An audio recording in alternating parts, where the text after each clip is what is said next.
Assalamualaikum warahmatullahi wabarakatuh.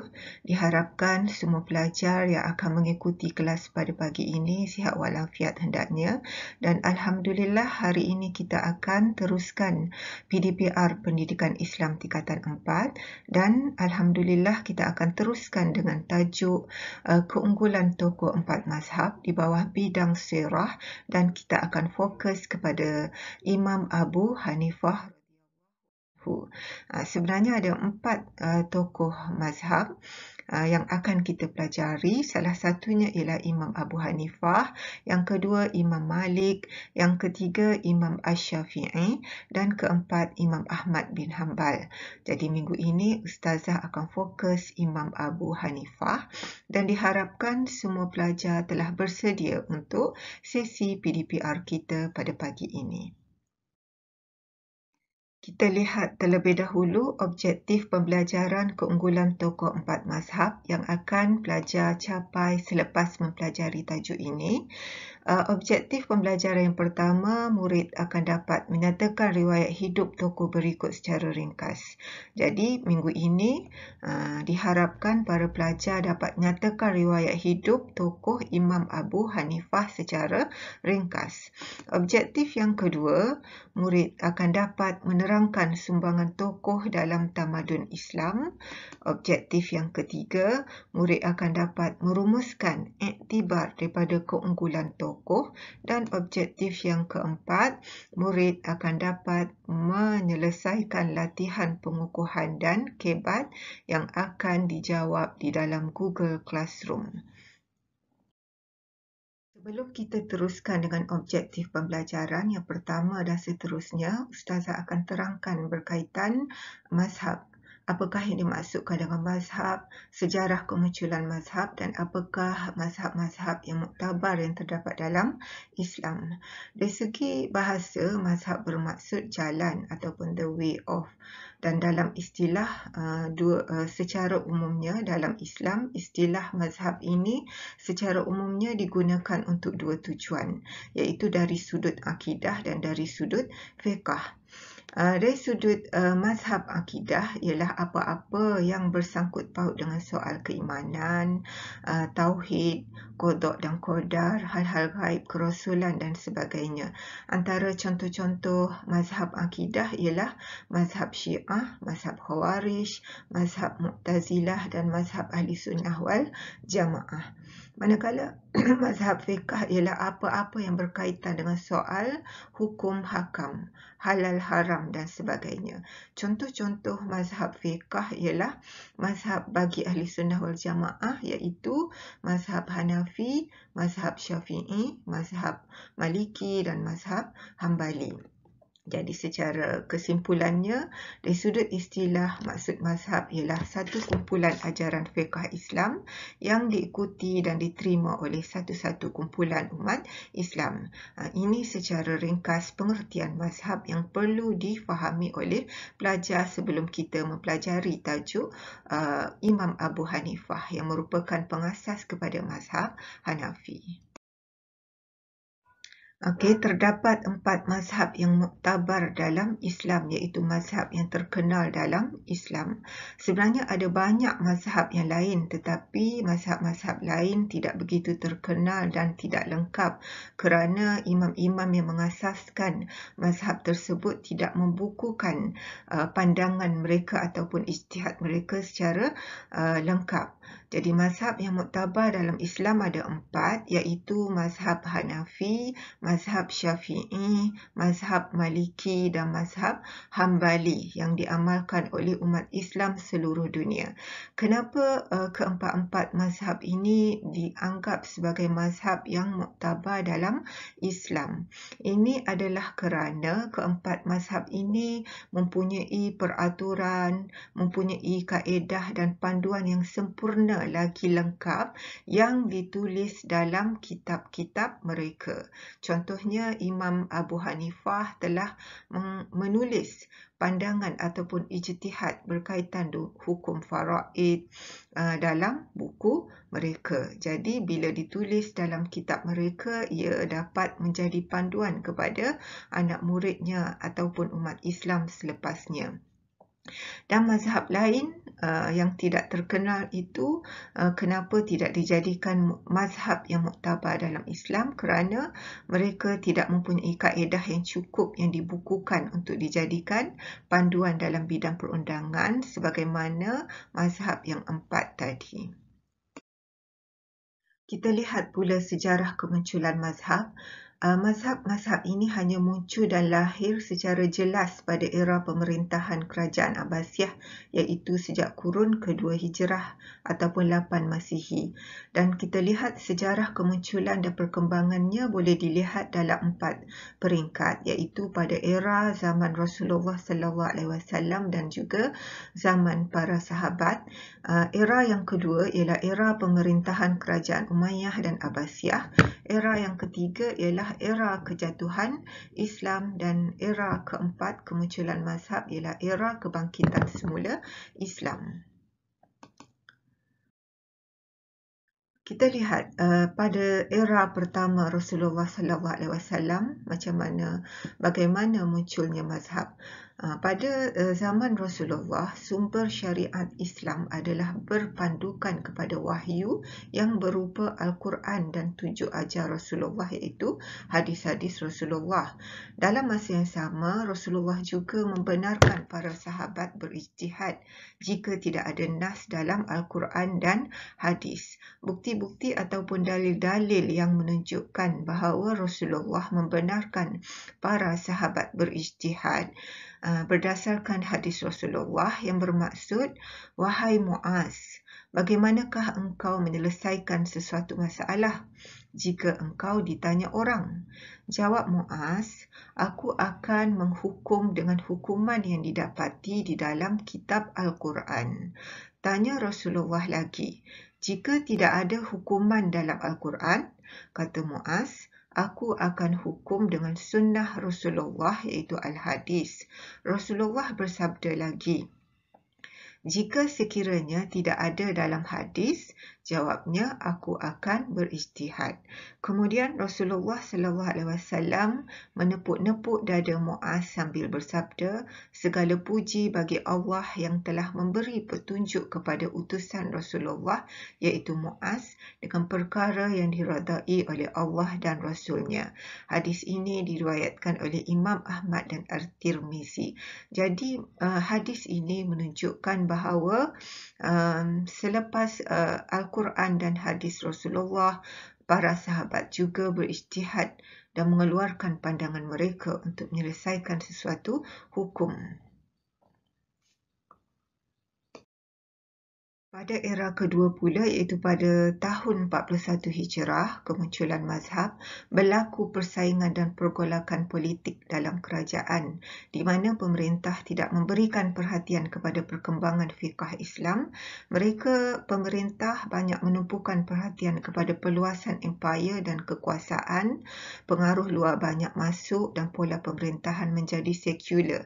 Hiburan dan adat istiadat yang bertentangan dengan Islam telah diperkenalkan. Jadi banyak pandangan-pandangan mazhab yang mengelirukan yang berlaku pada era kedua ini. Dan pada era yang ketiga, selepas kejatuhan dinasti Abbasiyah, kita lihat kemunculan mazhab di mana umat Islam berada di bawah kelompok kerajaan yang berasingan.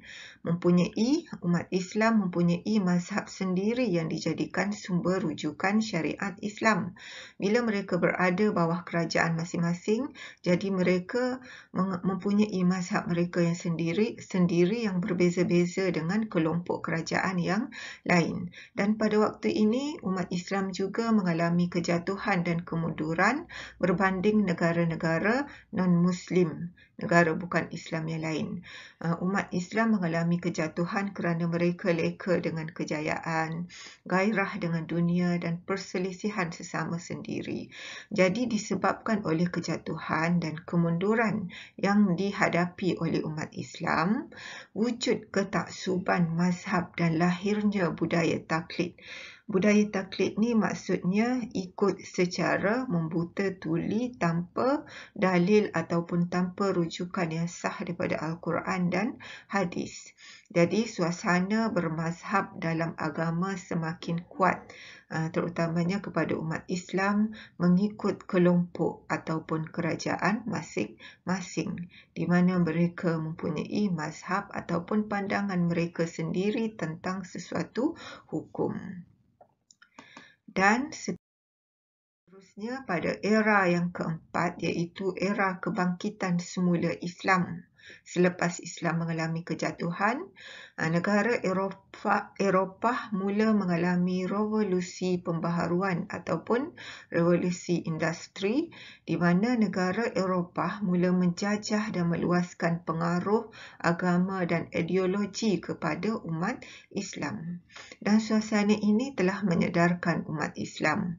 Beberapa gerakan dan revolusi muncul untuk menghapuskan revolusi ataupun gerakan daripada umat Islam sendiri muncul untuk menghapuskan ketaksuban mazhab dan taklid, meruntuhkan tembok pemisah mazhab dan membangkitkan semula umat Islam. Kerana sebelum ini pada era yang keempat, umat Islam telah berpecah belah, di mana mereka mempunyai mazhab mereka yang sendiri yang berbeza-beza. Jadi, gerakan umat Islam ini mereka ingin meruntuhkan tembok pemisah mazhab dan nak bangkitkan semula umat Islam. Dan pada era ini, fiqh Islam ataupun hukum agama Islam telah ditegakkan semula. Kita lihat sumber perundangan Islam ataupun mazhab. Dalam mengasaskan mazhab, biasanya imam-imam mazhab akan berpandukan kepada sumber perundangan Islam. Yang pertama berdasarkan Al-Quran. Mereka akan mencari dalil-dalil dalam Al-Quran untuk mensabitkan sesuatu hukum. Jika tidak terdapat dalam Al-Quran, mereka, imam mazhab, akan merujuk kepada Al-Hadis, iaitu hadis-hadis Rasulullah. Sumber yang ketiga, mereka akan berijtihad. Apa maksud ijtihad? Iaitu mengerahkan sepenuh tenaga dan usaha untuk mendapatkan hukum syarak, iaitu mereka merujuk pada Al-Quran, Al-Hadis dan sumber-sumber yang lain untuk mendapatkan hukum syarak dalam menetapkan hukum syarak sama ada halal ataupun haram. Sumber yang keempat ialah Al-Ijma'. Al-Ijma' bermaksud kesepakatan para mujtahid ataupun para ulama' atau para imam untuk menetapkan sesuatu hukum. Mereka bersepakat, mereka berbincang untuk menetapkan sesuatu hukum. Dan sumber yang seterusnya ialah Al-Qiyas. Qiyas ni dalam perkataan lain bermaksud analogi ataupun perbandingan hukum sedia ada dibandingkan kepada perkara ataupun isu lain yang dihadapi terkini. Mereka bandingkan hukum yang hampir sama dengan isu-isu yang perlu diselesaikan yang dihadapi pada masa kini. Itu maksud qiyas. Jadi ini merupakan sumber-sumber perundangan Islam yang biasanya digunakan oleh imam-imam mazhab dalam menetapkan sesuatu hukum.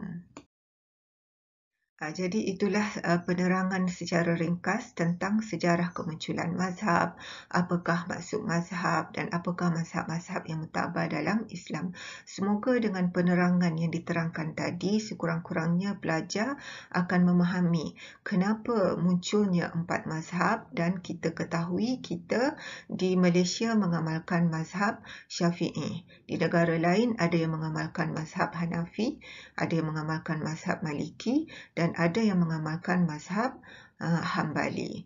Dan kita lihat seterusnya kita lihat objektif pembelajaran kita pertama, iaitu murid akan dapat menerangkan secara ringkas riwayat hidup Imam Abu Hanifah. Nama penuhnya Imam Abu Hanifah ialah An-Nu'man bin Sabit Al-Kufi. Nama sebenarnya ialah An-Nu'man bin Sabit. Kalau kita lihat dari segi nama penuhnya, tiada nama Imam Abu Hanifah dalam namanya. Tarikh lahir pada 80 Hijrah dan dilahirkan di Kufah.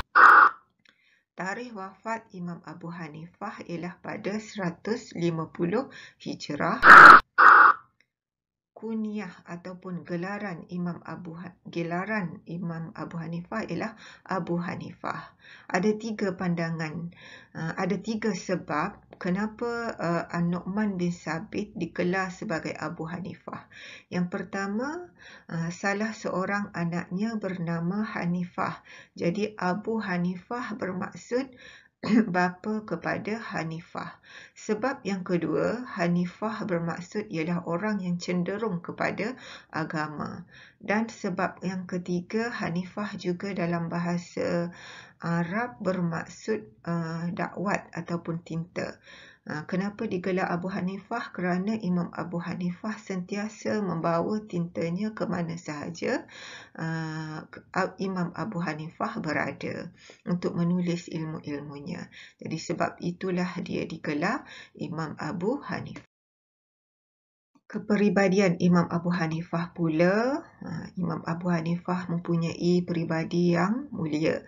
Salah satunya, Imam Abu Hanifah kuat beribadat seperti sentiasa melakukan qiyamul lail, berpuasa sunat dan selalu khatam Al-Quran.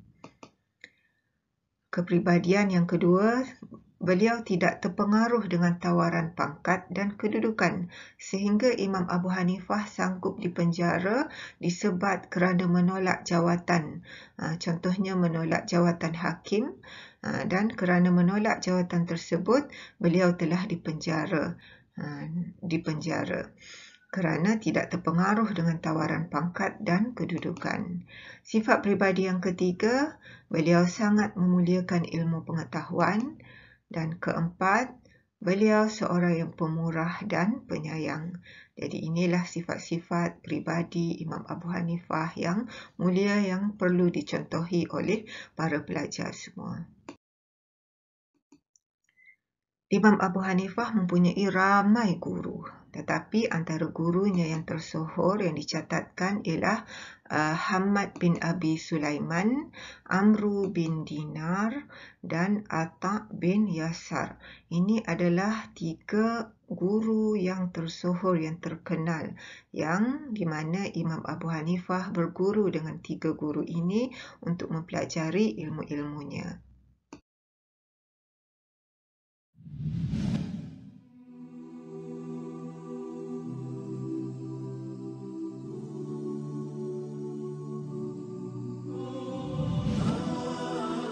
Ahlus Sunnah wal Jamaah memiliki haluan yang tertuju pada salah satu mazhab 4.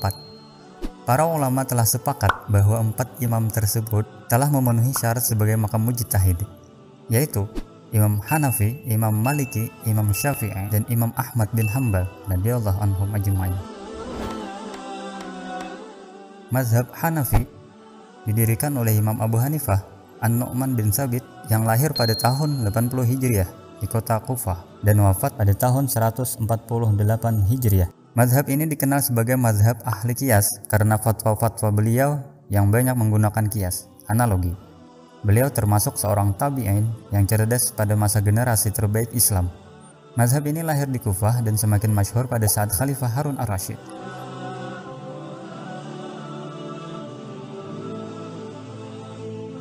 Mazhab Maliki didirikan oleh Imam Malik bin Anas al-Asbahi yang lahir pada tahun 93 Hijriah di Madinah dan wafat pada tahun 179 Hijriah.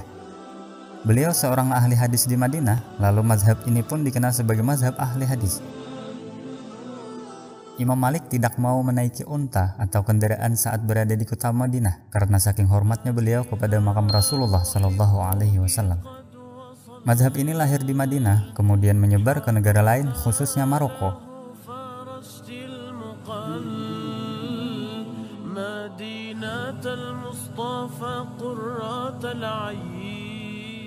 Mazhab Syafi'i didirikan oleh Imam Muhammad bin Idris Asy-Syafi'i Al-Quraisy yang lahir pada tahun 150 Hijriah di Guzah dan wafat pada tahun 204 Hijriah. Mazhab beliau dikenal sebagai penyatuan antara 2 mazhab, yaitu mazhab qiyas dari Imam Abu Hanifah dan mazhab hadis dari Imam Malik. Beliau sudah hafal Al-Quran pada saat berumur 7 tahun, pandai diskusi, dan selalu menonjol di antara murid lainnya. Mazhab ini lahir di Mesir, kemudian berkembang ke negeri-negeri lain, hingga sampai ke negeri tercinta kita, Indonesia.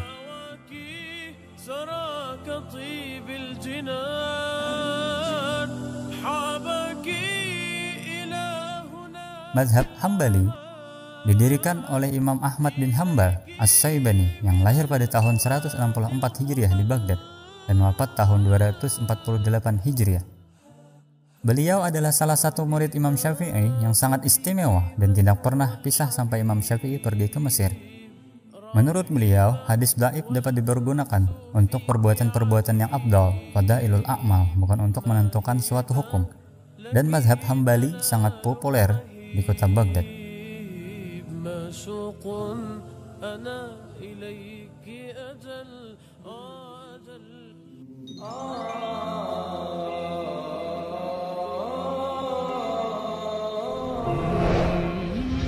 Berikut biografi singkat Al-Imam Abu Hanifah radhiyallahu anhu. Nama beliau ialah Nu'man bin Sabit bin Zuta bin Mahan At-Taimi. Lebih dikenal dengan nama kunyah beliau yaitu Abu Hanifah. Beliau lahir di Kufah, Irak pada tahun 80 Hijriah atau 699 Masehi. Seorang tabi'in yang bertemu dengan sahabat Nabi seperti Anas bin Malik radhiyallahu an yang wafat pada tahun 93 Hijriah dan juga beberapa peserta perang Badar.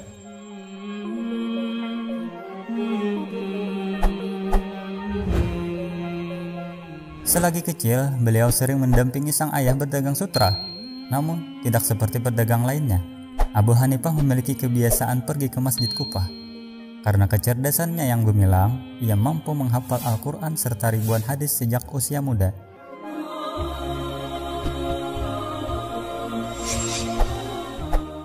Sebagaimana putra seorang pedagang, Abu Hanifah pun kemudian berprofesi seperti ayah beliau. Beliau mendapatkan banyak keuntungan dari profesi ini. Di sisi lain juga memiliki wawasan yang sangat luas, kecerdasan serta hafalan yang luar biasa.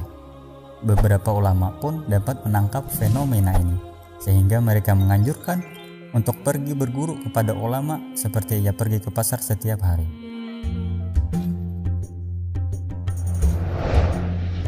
Pada masa Abu Hanifah menuntut ilmu, beliau disibukkan dengan 3 halaqah keilmuan.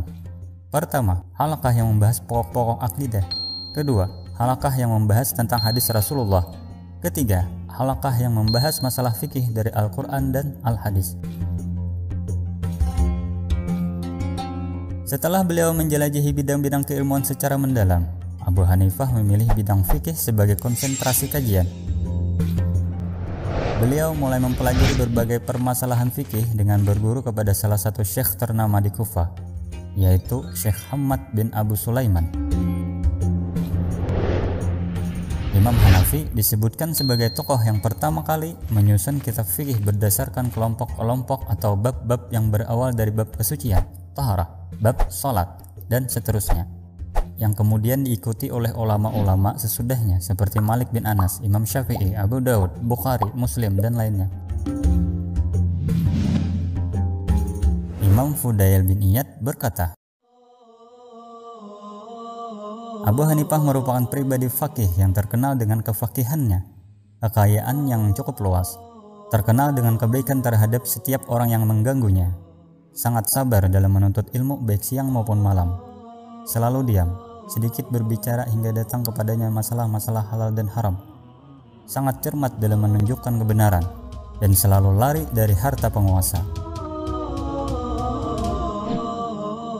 Imam Abu Hanifah radhiyallahu anhu wafat pada tahun 148 Hijriah atau 767 Masehi di Baghdad, Irak.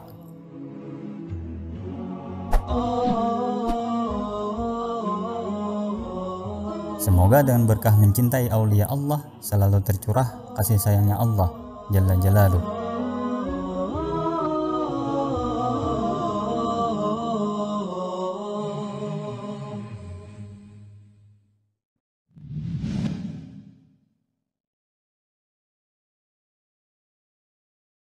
Kita lihat sumbangan Imam Abu Hanifah dalam tamadun Islam.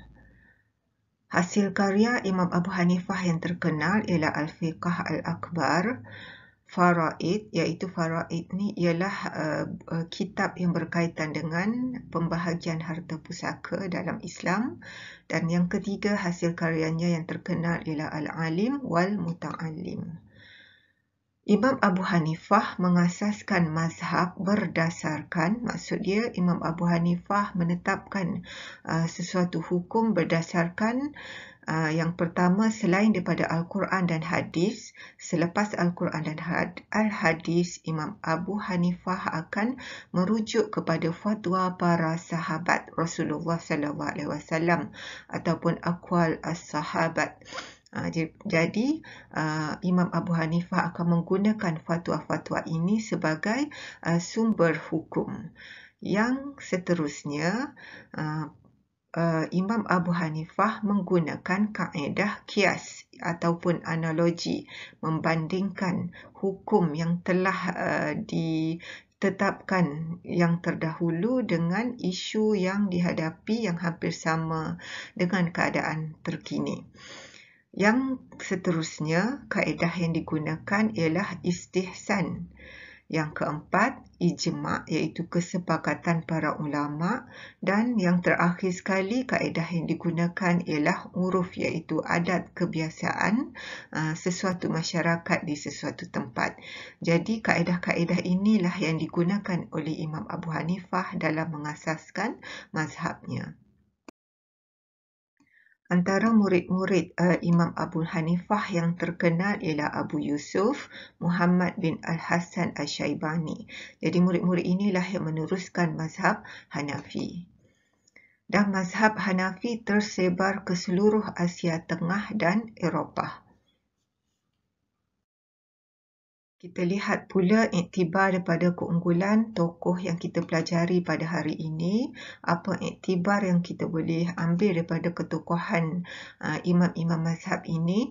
Yang pertama, kita hendaklah mencontohi kegigihan dan kesabaran imam mazhab dalam menuntut ilmu sebagai bukti kecintaan kita terhadap ilmu pengetahuan. Apa-apa contoh kegigihan imam mazhab dalam menuntut ilmu perlu kita jadikan contoh dalam kehidupan kita untuk berjaya. Iktibar yang kedua, kita hendaklah menghormati perbezaan pandangan antara mazhab supaya masyarakat hidup harmoni. Yang kita ketahui di Malaysia kita mengamalkan mazhab Syafi'i. Di negara lain ada umat Islam yang mengamalkan mazhab Maliki, Hambali dan juga Hanafi. Jadi pun walaupun berlaku perbezaan pandangan mazhab di kalangan umat Islam sendiri, kita hendaklah menghormati perbezaan ataupun pegangan mazhab mereka supaya tidak berlaku perselisihan dalam masyarakat Islam dan masyarakat dapat hidup harmoni. Yang ketiga, iktibar yang ketiga, kita hendaklah mengamalkan ilmu yang dipelajari supaya hidup diberkati Allah SWT. Ilmu hendaklah kita amalkan dalam kehidupan supaya hidup kita diberkati oleh Allah.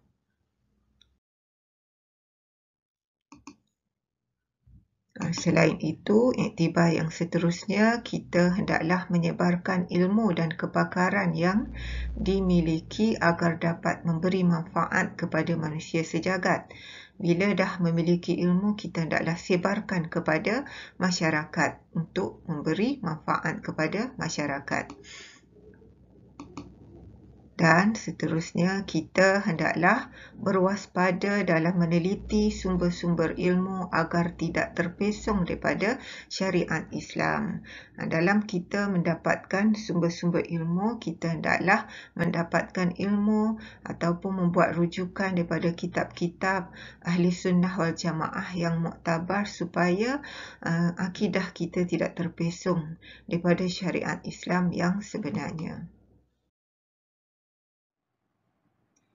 Itulah tadi secara ringkas penerangan berkaitan dengan tajuk kita hari ini, iaitu keunggulan tokoh empat mazhab yang berkaitan dengan Imam Abu Hanifah.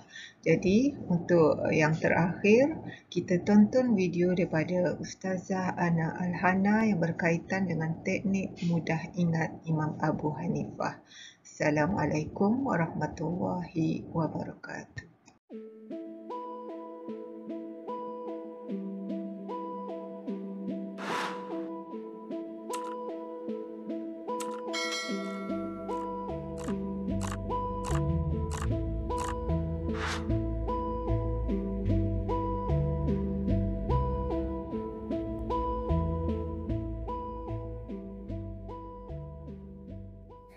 Assalamualaikum semua. Hari ini kita akan belajar tentang salah seorang tokoh yang terkenal dalam sejarah Islam, iaitu Imam Abu Hanifah. Dan Imam Abu Hanifah ni akan kita pelajari menggunakan image visual di hadapan anda. Cuma sebelum tu, kalau anda nak belajar menggunakan image visual, perlu ingat untuk elakkan anda keliru dengan tokoh-tokoh lain yang kita akan belajar menggunakan gambar juga, anda kena ingat tips yang pertama dan utama, iaitu ingat nama tokoh tersebut berada pada image apa, pada gambar apa. Dan baru kita kaitkan gambar tersebut dengan gambar-gambar lain yang ada di sekitarnya. Barulah kita tak akan confuse antara gambar seorang tokoh dengan tokoh-tokoh lain yang kita akan belajar nanti. Untuk topik kali ini, tips utama ialah ingat perkataan Abu Hanifah yang berada pada kapal terbang. Okey?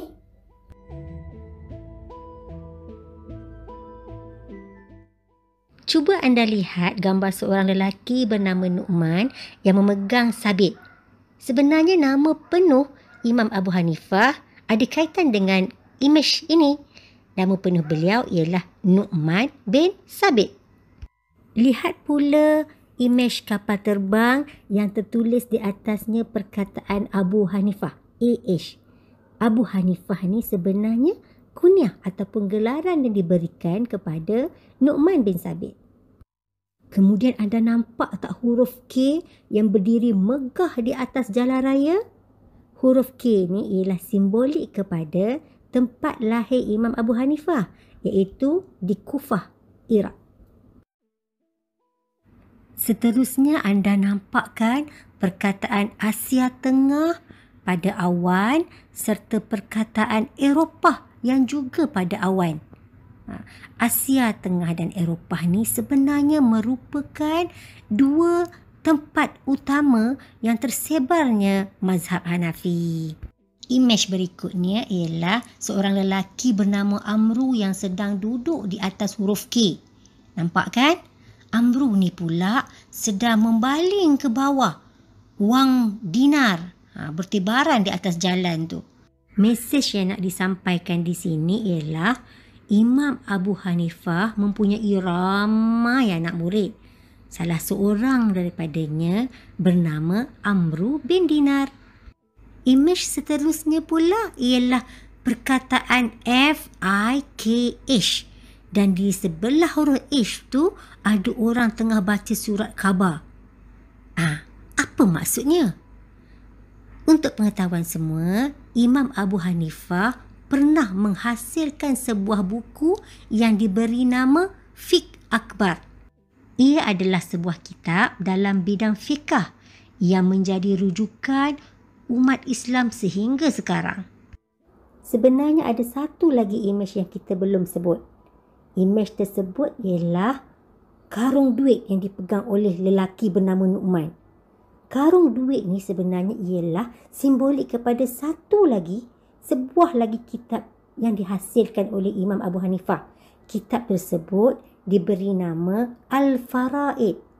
Kitab Al-Faraid ini ialah berkenaan dengan pembahagian harta pusaka. Imam Abu Hanifah mempunyai kaedah tertentu untuk menentukan hukum. Yang pertama semestinya Al-Quran, kedua hadis, seterusnya fatwa sahabah. Fatwa sahabah ni adalah pandangan ataupun ijtihad yang dikeluarkan oleh seorang sahabat ataupun lebih terhadap satu perkara. Sahabat ni siapa? Mereka ialah orang yang pernah bertemu dengan Rasulullah dalam keadaan beriman, Muslim, serta mereka berdampingan dengan Rasulullah untuk tempoh yang lama.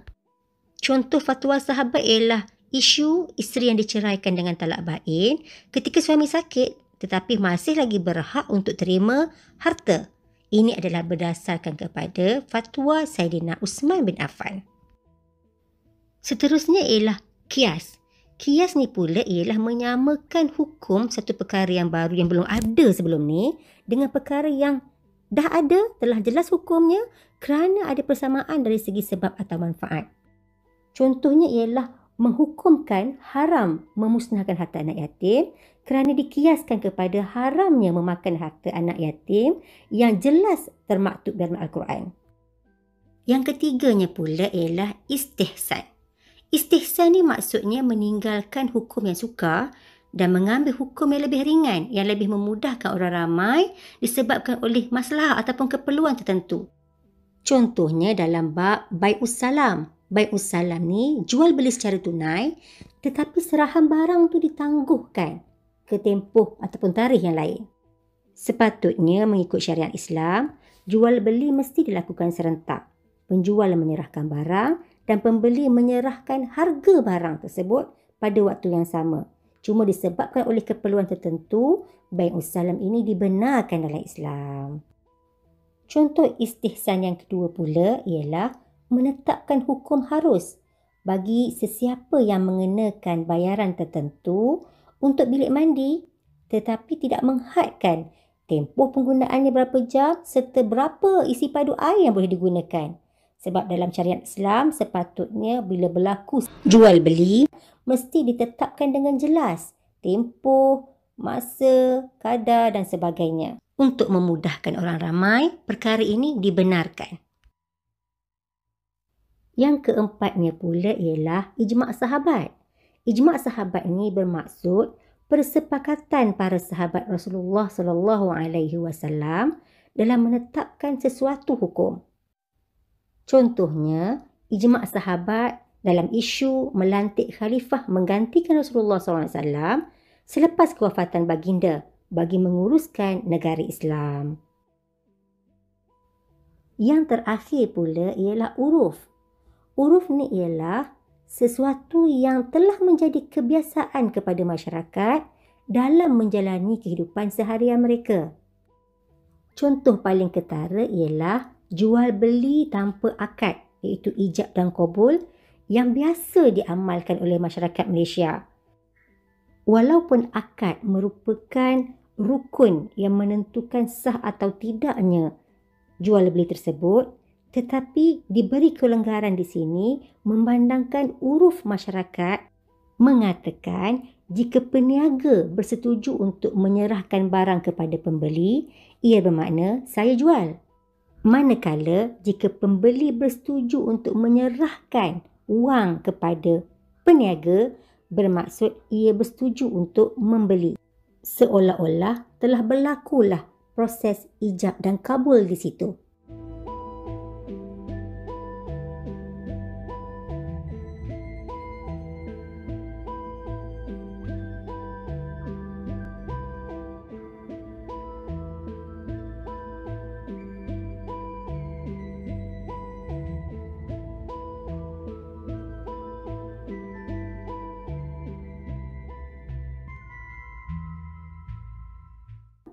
Saya kira image visual ini sudah cukup untuk menjawab soalan-soalan berkaitan dengan latar belakang Imam Abu Hanifah serta sumbangan-sumbangan beliau dalam Islam. Okey, sekian dulu untuk kali ini. Jumpa lagi di lain siaran. Jangan lupa subscribe dan like. Assalamualaikum.